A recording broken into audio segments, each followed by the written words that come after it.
Gisele Umba Napolina na ya diama Gisele Umba Nana troublé au mon amour. Merci Gisele Umba Diamant noir.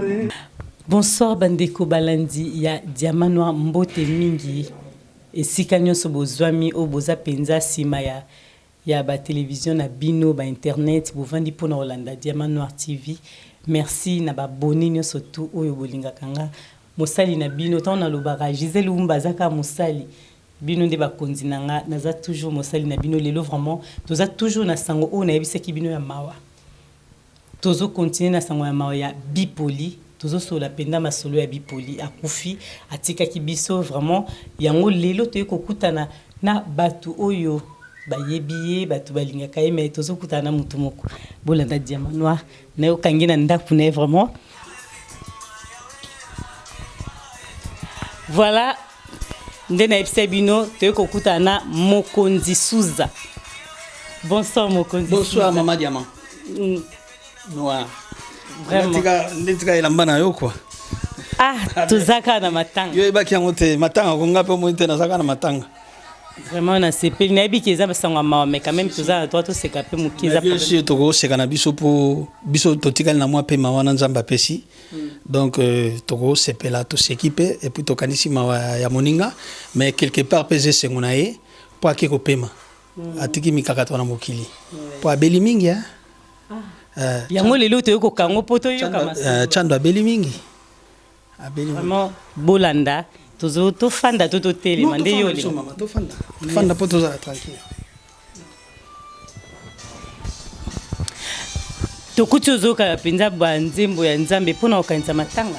Si non mama to na day hein tango ozalaki na milieu wana musique et puis au commis frère P bon Chando P bipoli a commis P frère donc ataku tu ki frère te mais en Christ te mais tango to zalaka na matanga to betaka mingi banzembo yo si voilà donc yango ande ka to zalo ba matanga ngo wana to yo ka nzembo et tout. Oh bonsoir bonsoir frère.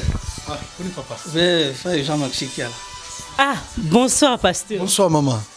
Vraiment tous za matanga mais to moni yo po yé donc ça tombe bien oye pe yo po yebi bipoli. Justement yango pe na eli a ko pesa ka ndeko ba suite ya ba programme ya ba matanga ngo. Bokoma ikala. Donc to bandika émission il y a même pas 2 minutes, c'est ça? Il y a même pas 2 minutes en tout cas.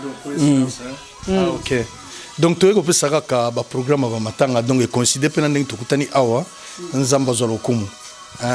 Vraiment c'est présenté dans bateau ba Holanda biso po avant tout banda. Ah OK, gloire soit rendue à Dieu. Nga komona ngai papa Kiala, pasteur Jean-Maxime Kiala. Nazalaki moko na famille ya ndeko na biso de Guimares bipoli. Nazali kinaye tozalaki na bien, tozako années de temps en temps et puis yango esali ke tango likambo ekoi na koyi ko tikango ka kele kaboyete donc je m'associe à la famille. Donc voilà présentation na ko sala pona ngai nde yango wana. Dubai kombo na début mais balandi. Oui, ngana za Mokonzi Suza kutu Léon hein batu bana ya poto bana kisasa bon naibani na ndenge nzamba chaike na koyebana bon naibani batu ba kotala émission ba koyeba ke Maman Diamant Noir azana nani pembeni et puis na frère pasteur Jean-Maxime Kiala naibani tozabana ya poto ya kala.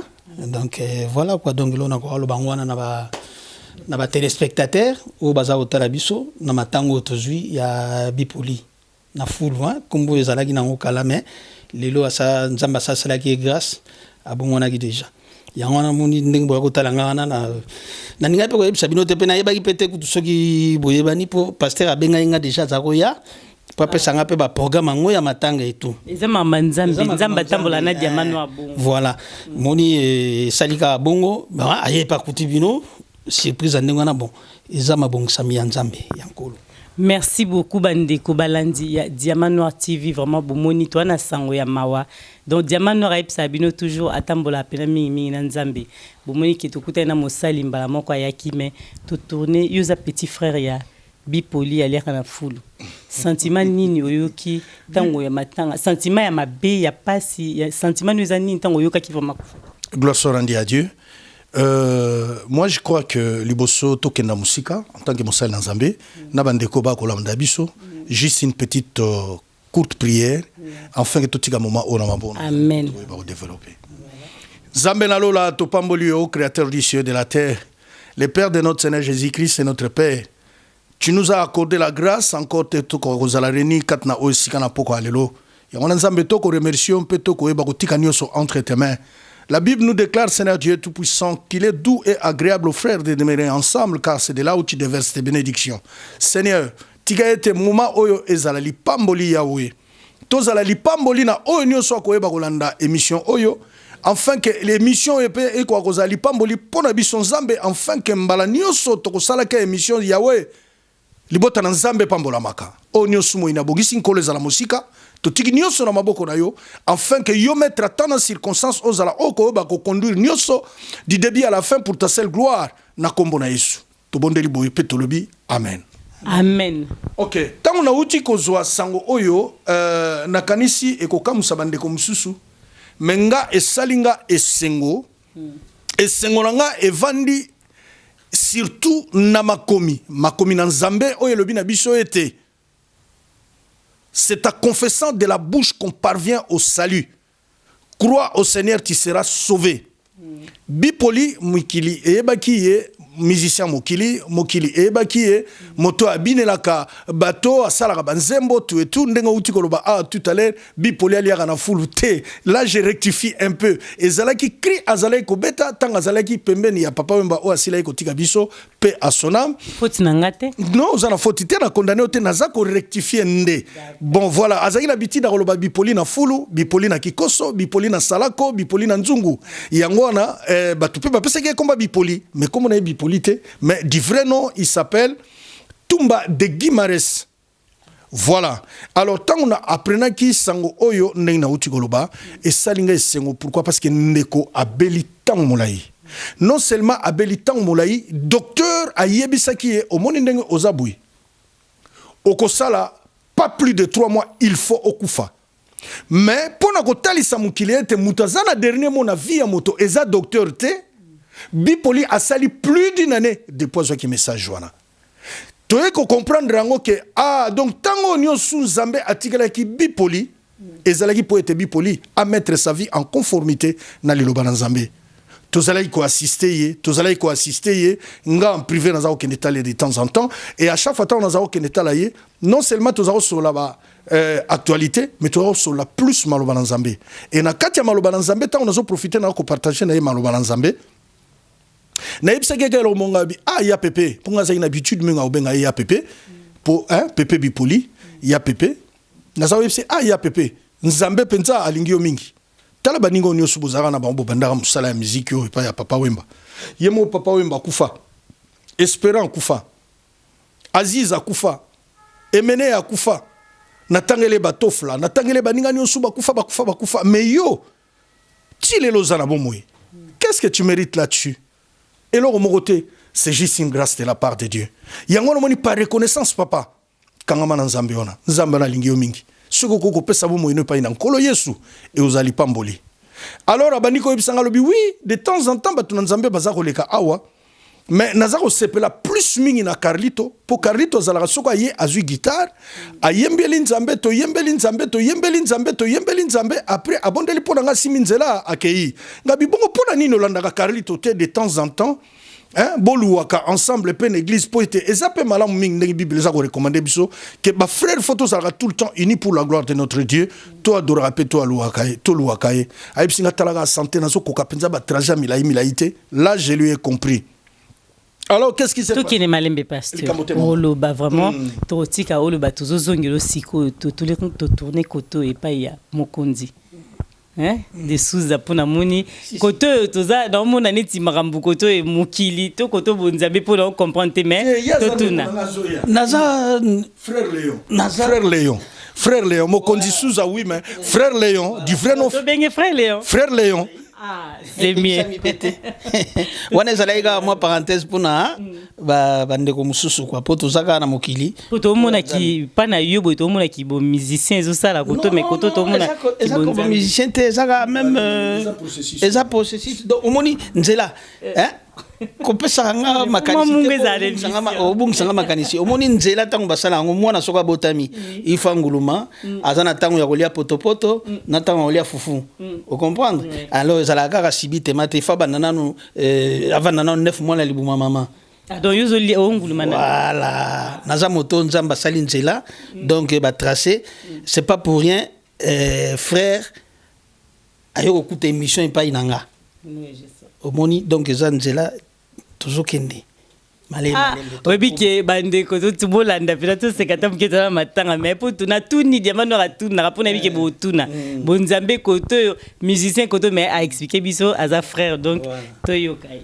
voilà yango wana tozokende bon nga nazwaki sango wana normalement dimanche yango mpe kaka nakasi na whatsapp na WhatsApp nanga bolokola leki nanga mususu azalaka aza musicien Félix Oazé quoi na salaki ma doute na tunaki apparemment est-ce que oyebi que Bipoli akufi est-ce que c'est vrai a répondu ngango que c'était vrai alors nazaro zela ba directive nyoso matanga pour au monde netinga na yebaki que Bipoli ifi na mo alors va na mo or siko pasteur alobi akomaki na bonei zumuna bon après dimanche ndé na yeko pire confirmation na Caribou et pas mamie là l'air balobi ba présenter dessin na ye ba tibanze munaye o bazalaki justement ndenga lobiana na kati ya concert na babetaki bazalaki ye emeneya jengaka Petit Prince au Petit Prince pas comment converti si Petit Prince pas comment converti donc bazalaki wana ngaku na yebi si ami moto zata nenga baza 4 mais quand Petit Prince mutatikali c'est jenga kasi akufa emena akufa lelo Bipoli wana akufi onde makambo salamanga.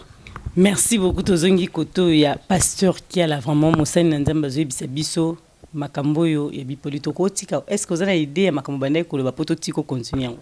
OK gloire soit rendue à Dieu. Bipoli na suka nango andimela Yesu. Akende ko sala témoignage pa ya mosali na Nzambe na kombo na Guilain Kalala ba obazaki samedi passé na matanga ba ko témoigner akende kuna il a confessé ba bondelaki pona ye oui ba bondelaki pona ye tanga zongi na ndaku Dieu lui a parlé Nzamba révélé ke ba makambo akoye komona mais wana lokola ezali masolo ya yena moninga musumsa na Nzambe ndeng tolobaka eza cure d'âme ya mutu ba dévoilaka yango te. Alors zongaki lisusu et pas ya mosali na Nzambe mais zaki en plein culte. Donc Bipoli a témoigné en plein culte. Une église oui dans une assemblée où il y a plus de 200 membres. Voilà, Yangwana a confessé Christ le quoi mo consiper mo biksi wona zande sengo ponanga pourquoi parce que na yebi te Bible za confirmer biso soko yé dans le Seigneur au commis une nouvelle créature ndenge quand même na mukanda 2 Corinthiens 5:17 et que toutes choses anciennes sont passées na yebi te oyo bato bazale peut-être ko kanisela ye wona zaki vi yakala mais nga na yebi te Bipoli azui grâce lelo toloba il est dans la félicité de Dieu même temps à que Suisse pas ya kina ko la passion memie na kufa Marai akutana na muninga no bazali ko betana musique kala Marai avec ça basal na Nzambe ils ont beaucoup trop prié c'est là où je félicite même Marai ngabino sokyo moni mutu na vie azako reconnaître valeur ya basal na Nzambe c'est qu'il a quelque chose de la part de Dieu même ndekona na yebete na parcours na ye no akukutana nkolokola osala bikamo na bomo na ye donc voilà bref pona koloba pona likambu ya ndekona biso tumba de Guimares ngai donc esengo na ngai ngona poète akufi makufi na Yesu Bible le bien kufa olingo lingate tanga yaka excuse za la raté soki eza mukolono kola lobi kende kozula ngai mama Gisèle bien que tu souhaitais ngote fallait lote kola zana na posa voilà azonga kate mais conseil to pesa pa ya bandeko na yo oyo zoko talanga na tango oyo e kozale kufa ya kokuta yo na Yesu comme ça kufa soko ya zuyo kufa za lo wisie batindi soki ezali que ozaki mutu ozaki na Yesu akoya kotiko pa Yesu soko ozaki no kati na Yesu te akomema yo epa ya moyini nde wane komaka pasi yango no moni biso tant que basali na nzambe et loka liboso to tunaka muto ya kufi ayeba ki Yesu soki toyoki kayoka ki Yesu to sepeli pourquoi toyebi été dans la suite du temps to okutana. Merci, on a tout continué vraiment pour tout le balikambuya bipoli alira na fulu on a peut question na koma ki ngote mais azaki ndenge nini na moi mukuse bino boyebada. Ouais, bipoli nga ta on ayebaki ye na nga normalement bipoli na yebi na vie musicale hein. Na yebaki ye boy na bomona te ko tambola ko sakana te mais na yebaki na ça moni question na tuni on pas na yebaki na vie musicale. Vraiment na vie musicale il fut un monument. Quand on parlait de Papa Wembaler wana na bipoli en tout cas comparaison ezalaki te. Na yebi te soki na mibunga mais na tango na za mukolo na yebi musique ndenge elaki comparaison ezalaki te ya bipoli. Mon fils aîné. Voilà ndé na bosanité pour na yebi que tango na biso sur tolaki na mukili. Papa Mbazaro benge fils aîné donc le premier fils na vivre la musique c'est bipoli et le dernier fils de Bongwene. Voilà. Donc vraiment ezalaki affiche affiche vraiment la musique. Merci, tu continues toujours, pasteur. Siko yo lobi pour bato balanda diamano na yebi ke baza maele mingi. Na yeko comprendre babonné diamano baza vraiment maele mingi parce que ceux qui monsieur les qui tomba bengaka au mona ba olanda penda ba détail diamano moni invité na lobaki likambo pourquoi lobaki boezaki boité. Na yeko comprendre que vraiment merci na babonné na nga baza penda maele mingi pour balanda nga malamu maloba moko lobi anga na zongeza question eza awa te to komia ngote mais tango zo expliquer olobi bipoli aliaka na fulu ezaki communauté nga diamano na ebité mais voilà bipoli na fulu voilà nga na baxaliaka mais parce que nga na yoki yango bongo et puis na moni on peut internet ba komia ngo bongo mais mosali na nzamba lobi ezaki communauté mais yo siko ba communauté ya bongo. Et ça la rani na via mutu. Ouais, gloire soit rendue à Dieu. Très très bonne question, merci pour la question. Ndena ude ko expliquer awa bipoli azali yaya na benga ke ya pepe. Pourquoi? Parce que tant to koli na quartier nazali ko kende pa na bango, mama na ayebinga. Lekina o alandi Gigi ana Canada, saint ami. Rico pala comme pasteur, saint frère, tout ça na bango bien, même ba o bazali a songona kaïs, nous sommes bien, c'est la famille. C'est vrai que tant azolo ba kombo ya bipoli ndé na uté koloba kombo nezala bipolité. Mazalaki na krimo ya zakobeta bipoli bon wana moni na tango wana ezaki makambu ya bango na bango ba musicien ezalo kola ba musique wana esie poli na fulu esie poli na kikoso et poli quelque part. Donc voilà, donc ezaki net moi ba jara ba jeton mo ezala ko boa kama quelque part poye asi à côté na cour des grands a utaki na orchestre muke a côté na orchestre munene donc oya mike wana ezala ko la bipoli donc ba musique wana mike yango nde poli et polaki na fulu comme ko pour na nzungu voilà siko ba fanatique référence na voilà c'est un peu dans ce sens là on a ko répondre place on tala mutaza ko éclaircir ngo bien ndeko yena za aussi azanga tena ba conseil voilà. Donc une question aussi c'est et ça rani na via mutune ti ba jar ya ba surnom ya ba gloire à Dieu parce que total ki ndeko côté na yo mo na tika ki mo atana gatsaka ko sala connaissance commentaire kombo elandaka kombo elandaka na kati na biblia to komona tata moko oyo nzamba se révélaka pa na ye na kanisa zali parmi mutaliboso o nzamba se révélaka pa na bible Abraham comme nezalaki Abram tant nzamba ko se révéler pa na ye poète nzamba banda marche na ye a ça l'alliance na ye a changé qui est combo de Abram à Abraham. Bible développant au penza mingite mais te ko landa histoire Abraham te ko mona keno tata na Abraham azalaki mutamisala mabe alors Abraham azalaki mu petit confiance ya tata botoye biango ama biso na ba coutume pe na ba culture na biso oboti bana na yo moko zala kana mwana moko linga mingi tango so pesi kombo na yo alors tango nazo pesi kombo na moi na monde spirituel pe na pesi na makamu voilà alors sikoyo nzambe soki alingi ko utiliser yo nzamba mélange te ndenge mo kalobi on mukande Exode na chapitre 20 que je suis un Dieu jaloux c'est-à-dire à cause travailler na puissance ya mukilité na yete c'est-à-dire que il faut penza otika nyoso ya mabeto otika oya mukili ozwa yi bakoki ko so mutu musuba pese koma mampasi okomona vie ya mutu wana ekomikasi ka pasi na pasi mansoni donc asala ga magamba soni Olandinga donc kombo elandaka bipoli sikoyo bipoli elingi kolakisa ke epoli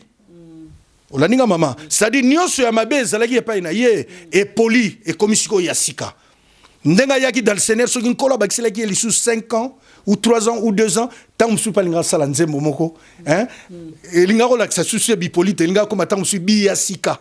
On ne sait pas. Donc c'est un peu dans ce sens quoi. Pour le bien le bela ki biloko na ya kala vie na ya kala si est poli na fulu et poli na nzungu siko koti na vie asika soki nkolo bakisela ki susu mikolo. Tant musu linga yoka ke no alinga koma tant musu pe na kombo tant musu ya gloire. Tant musu pe na kombo ya te ebite dam le musu maranata le musu shalom le musu Adonai donc voilà quoi. Ndenga nzamba linga ko pambola na nzela wana. Na ebite na kanti ozui. Merci. Satisfaction na question na tuni au tuninga. En tout cas, Moussel nous a bien suivi, mais na moni maloba le baiser belé. Comme sous le baputo le bien mamba combo na moni. Mais ah d'accord. Bon, nga chaka commentaire na la communauté ba combo wana vraiment nous a mukonzi donc yo et za bongo. Au moni neti ngai na bandai ko benga mukonzi te. Na ye poto na combo ya Souza Léon Kutu. Nazako benga mokonzi te mais dans moi ndenge na koli na kati ya famille et tolimbisa na poza kolimbola ba kombo hein mais tozana lisolo bipoli voilà ikoti na sengi ba téléspectateur bolimbisi nano po baloba ndenge azobe suma kamuna ye mais tozo définir ndé parenthèse ba kombo ki kombo soko pesi mwana kombo elandaka voilà yango no moni ok nangai na bomona ta na botami koko na biso chef coutumier tout asali testament na yeba makamu na bango basalaki la lewa na ba butu banini ke muta kokwa ko remplacer ye un jour so kufinga donc etika nanga mais nga na boyaki makambo wana ti na ye nanga poto omoni alors mutu moko a remarqué loko wana kati nanga apesi nga koma mokonzi sans le savoir akamwemba moko ande na pesa ko koma mokonzi nga bieza yote et loko moni kati nanga donc je suis comme ça allez yangona partir wana mokonzi yaki voilà les appena entre parenthèses na fungoli parenthèse moi mukikara ba spectateur ba oyokati d'accord donc ba lobino mokonzi wana ba pensionné kindoki na butu non ba omoni mutu alobi nanga ki mokonzi o abimisi siko kombo nanga na miso abatu mokonzi yete muta pesinga ki mokonzi omoni ye amoni ozai kati nanga a remarqué ozai kati nanga yango na sans que ye pa yeba omoni ye alobi ne kaka donc amoni taka mitune ka premier comment na bengi mokonzi vous comprenez sans que ye pa yeba tozongisi caméra mais ndé bozongisi caméra ba pesi na bango kindoki te omoni donc voilà quoi ngala lina sunga ndeko nanga côté wana alobi yango très bien koko wana azalaka chef coutumier donc azalaka ndoki mais alobi ke nga soki lelo na kufi yo mutoko remplacer a souligner lo ka très bien aboyaki yango aboyi côté ya koko mandimi lelo côté ya Yesu pourtant nga na yebaki azali na komba mokonzi te azali na kombo ya Souza Kutu yango moni Léon tanga yena kibonzambe frère Léon mais lokola balingela ki ye mokonzi olazwa mokonzi ya mukili ayeko zwa kibokonzi ya Nzambe donc aza mwana na Nzambe c'est un petit prince aza mokonzi donc voilà moni ke kombo ezolanda donc yo mutozo voilà yo mutozo landanga ko pesa mwana n'importe quel kombo te gloire à Dieu. Donc c'est ça. C'est quelqu'un qui a quelque chose de la part de Dieu. C'est un frère soro vandi na ye mutazarana ba défaut na ye. Mais c'est quelqu'un qui mora bien pona bato ba Holanda. Olobi ki ko pesa mwana kombo mais okati malubana. Na lobi donc yo mutozo landanga ko pesa mwana n'importe quel kombo te. Pourquoi? Parce que kombo kolanda. Lobi yo pesi kombo ta mususu ya tata kulutu ngoro songolo, mais tata kulutu na zaki mutamisala.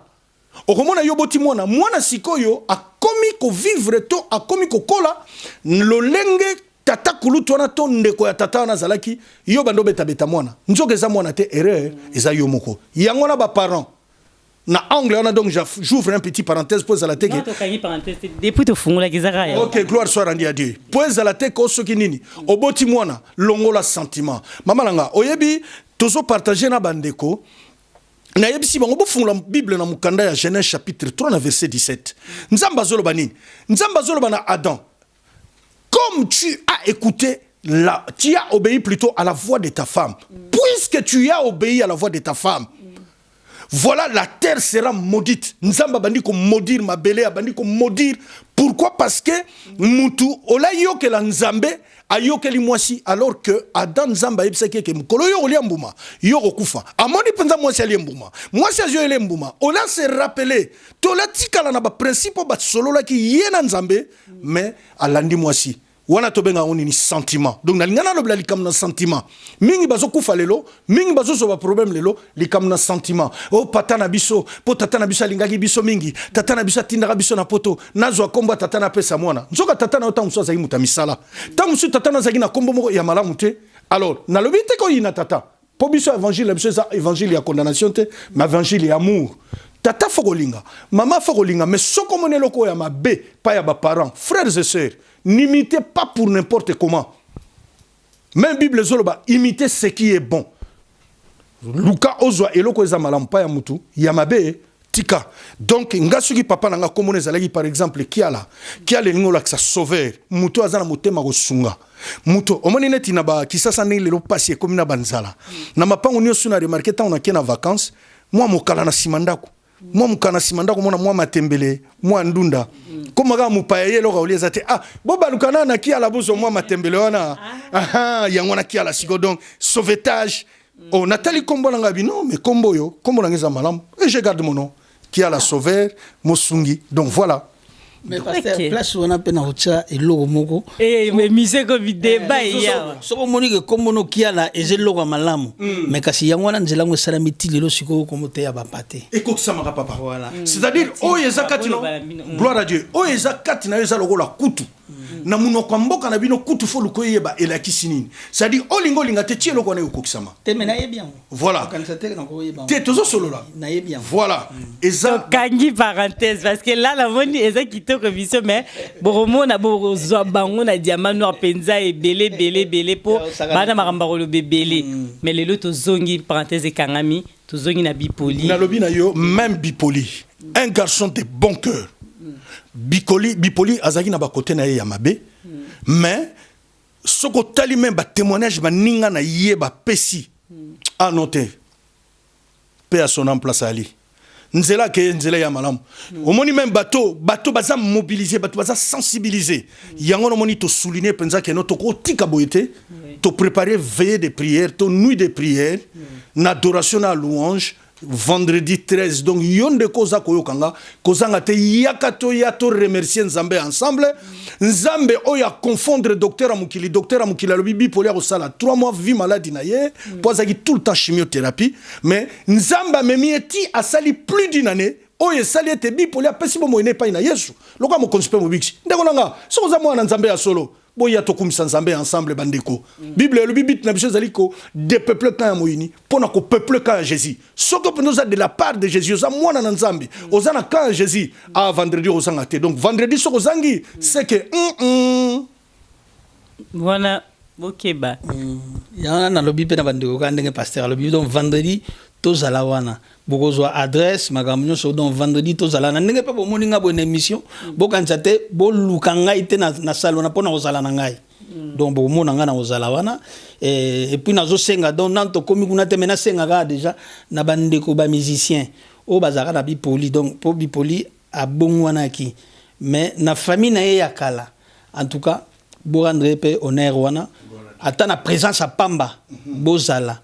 Et puis na osenga na leki anga tozalaka ne mingi Félix waze quoi na yebi kozana poto donc nzamba sungayo mukolo wana peso nzoto makasi po oza la place yango de toute façon nga na kozwa adresse na ko informer yo déjà avant yo ta l'émission. Il y a pas de problème avant que to bosana ezali 1 rue Constantin 94 400 Vitry-sur-Seine. 1 rue Constantin 94 400 Vitry-sur-Seine. Donc, esa place en Bungate, soko betiango même na GPS, malamoko numéro kobima. Voilà. OK. À partir de 22h, vendredi à partir de 22h.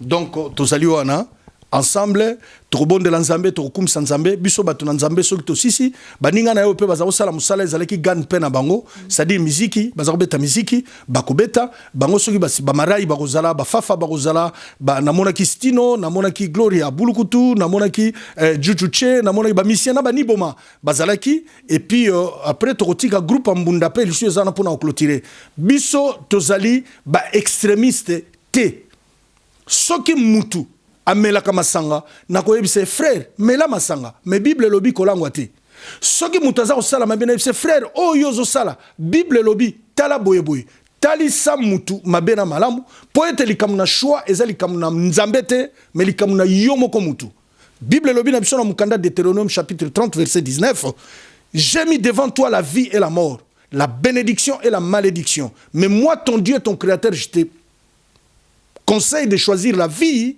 afin que tu vives toi et ta descendance. Enfin que tu vives toi et ta descendance, c'est que tango yo tamboli nzela malamu ndeko. Oponi nzela na Yesu, bana no ba pambolami.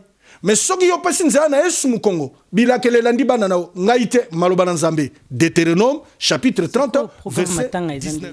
OK, gloire soit rendue à Dieu. Tous les soirs, batwaza oleka na adresse au tout copé ça Henri Constantin.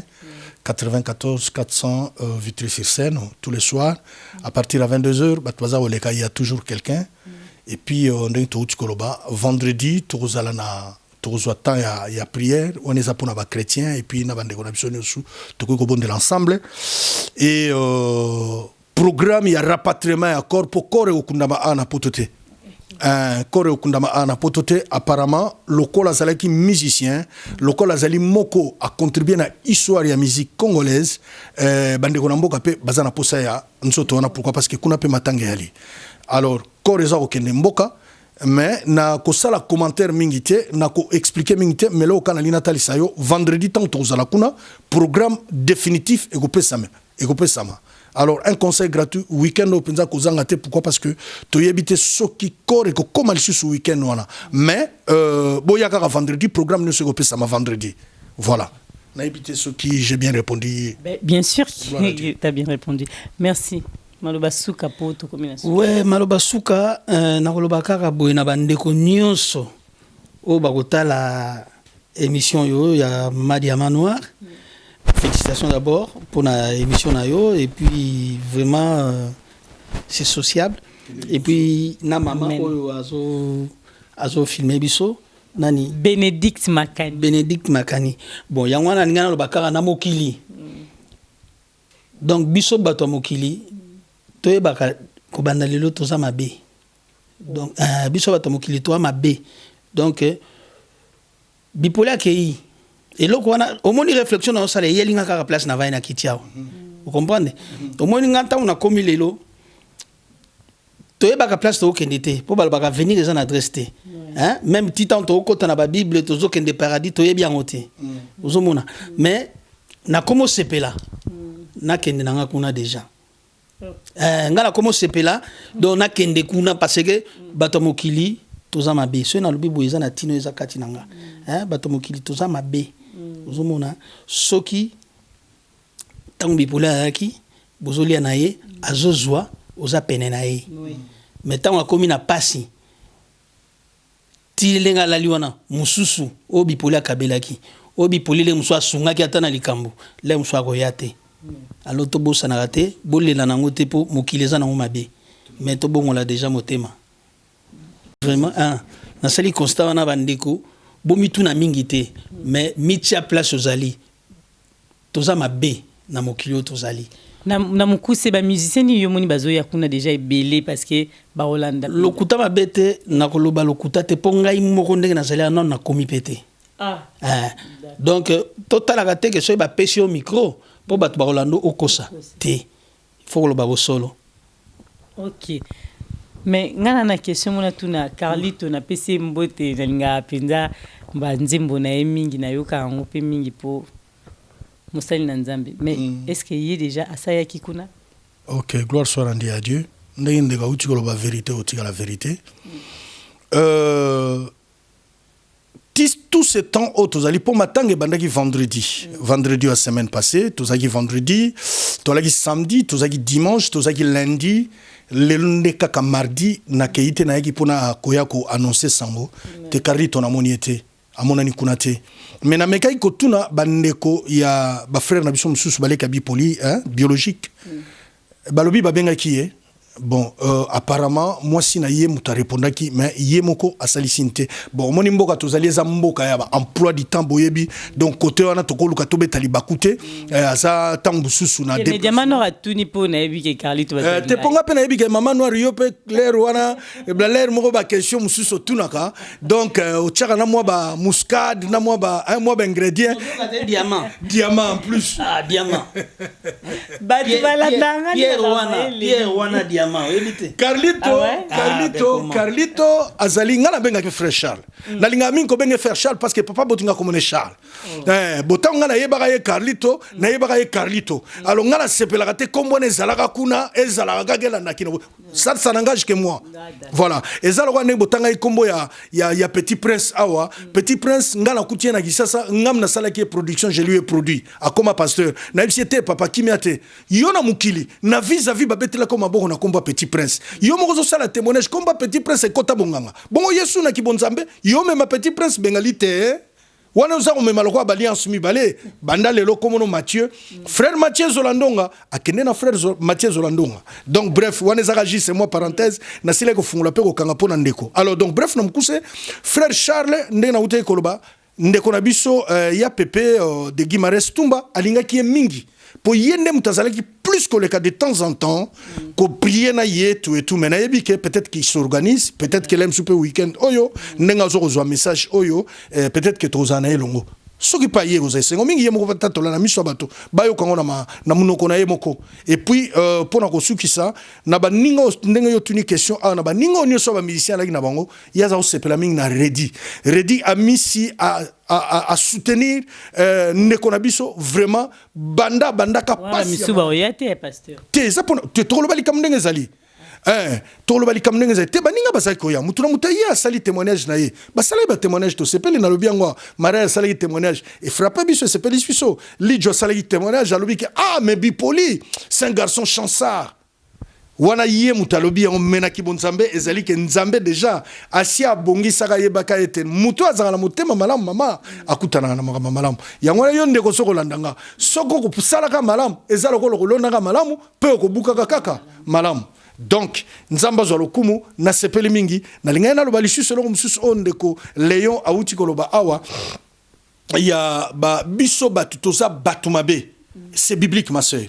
Le cœur de l'homme est tortueux. L'homme de nature est méchant. Bible na mukanda Genèse na chapitre 6. Dieu se répand d'avoir créé l'homme sur la terre. Donc ezalo kwa ndenge toloba ngona mukili muto nzamba sala a craquer sans nzambe. C'est-à-dire muto sali dégâts moko ezali ke nzamba kraka lobi je me répands d'avoir créé l'homme sur la surface de la terre. Et apôtre Paul eko bakisa la mort m'est égain.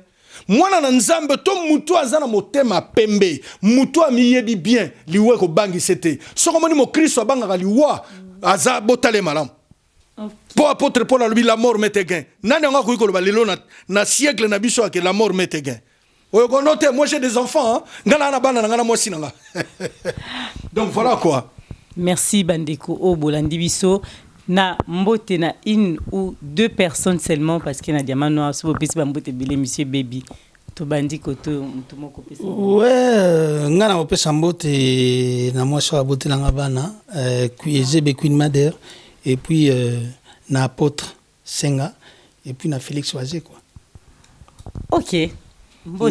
Na commission Nzambe mingi na pamboli famille chrétienne surtout où ils allaient soutenir situation topé moment difficile au tozanango na kufa yande kona biso Tumba Bipoli de Guimarães notre frère na moyen ali sungi po boyebi ke bolinga te makamutanga koyaka esenga toujours soutien financier soki ye moko kutu Yesu Nzambe mwana na Nzambe qui se fait cher na église na azaki na trésorier donc lingo la quelque part Yesu ala na posambongo mais biso lelo bat na Nzambe soko meki kaka miyibi problème ezate. Donc nzamba pambola bandeko nyonso ba soutenir biso sur le plan financier. Et nzambe aleka koyeba bon ko pambola lisusu Mama Lili, Damaris, Jean Shalom, Deborah, pourquoi pas Petit Maxime Nambo Kalman, Yayo Yangoyo, que Dieu soit avec toi, le Sambolanga, et que Nzambe abatte la biso tout le temps entre le creux de ses mains. Yo mo pembote mingi Mama Diamanoa. Na sepeli ko mona yo pe ko yeba yo. Merci beaucoup, vraiment, Bandeko, Balandi, Diamanoa, Binomo Bolandi, ma témoignage pour na Bipoli, Alia Kadafou, Babi, Zabongote. Mais merci beaucoup, Bopesi, Bandeko, Diamanoa, Mbotete, parce que Batamaïelo, Balanda, Diamanoa, mais c'est bon, s'abonner toujours, vous continuer à Kolinga Diamanoa. Merci, dans le monde entier, où Bolanda et Bisso. Restez toujours branchés. Oui. Au moins, il va te Diamanoa. Si vous pouvez pas mbote belé, moi, Babenganga. Diamanoa, monsieur baby. Diamanoa, monsieur baby. Voilà, vous pouvez pas mbote. Diamanoa, pour nous retirer moi, ma tabisi. Donc, Bandeko, nous sommes Rolanda Diamanoa. Le bon, on a encore les Anabino, Zamba Pambola Bino. Tobo Sanate, le Congo démocratique. Le Congo démocratique est sous occupation. Prions pour le Congo. Prions pour le Congo. Que Dieu vous bénisse. Congo est à la libérer. Merci beaucoup, André. Gisèle Oumba. Colina Naya Diama, Gisèle Oumba, Nana troublé mon amour. Merci. Gisèle Oumba, Diama Noire.